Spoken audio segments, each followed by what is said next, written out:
आपण पाहत आहात सत्याची बाजू मांडणारं हक्काचं न्यूज चॅनल M24 तास। धक्कादायक जुनेखेडमध्ये कौटुंबिक वादातून तरुणाचा वेळाने वार करून निर्घृण खून। पैशांच्या देवाणघेवाणीवरून पोटच्या मुलाचा गेम, आई वडील आणि भाऊ पोलिसांच्या ताब्यात।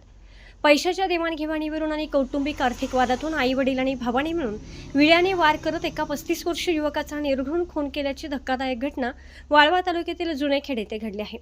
या घटनेमुळे संपूर्ण वाळवा तालुक्यात प्रचंड खळबळ उडाली आहे।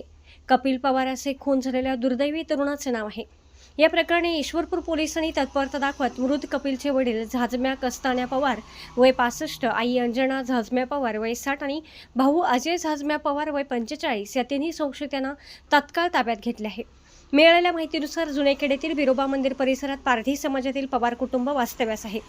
गेल्या काही दिवसांपासून या कुटुंबामध्ये पैशाच्या देवाणघेवाणीवरून सातत्याने कौटुंबिक वाद होत होते। सोमवारी सकाळीही त्यांच्यात याच कारणावरून मोठे भांडण झाले होते। त्यानंतर रात्री 8:30च्या सुमारास हा वाद पुन्हा उफाळून आला। वाद विकोपाला गेल्यानंतर संशयित आई वडील आणि भावानी मिळून कपिलला बेदम मारहाण करण्यास सुरुवात केली। याच रागाच्या भरात संशयितांनी विळ्याने कपिलच्या छातीवर आणि हातावर सपासप वार केले। हे वार वरमी लागल्याने कपिल रक्ताच्या थरोळ्यात कोसळला।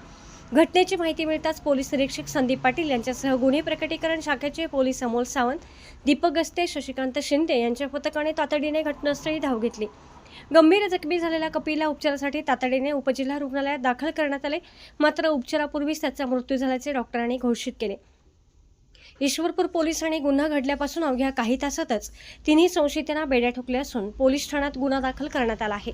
पोलीस निरीक्षक संदीप पाटील यांच्या मार्गदर्शनाखाली पुढील तपास सुरू आहे।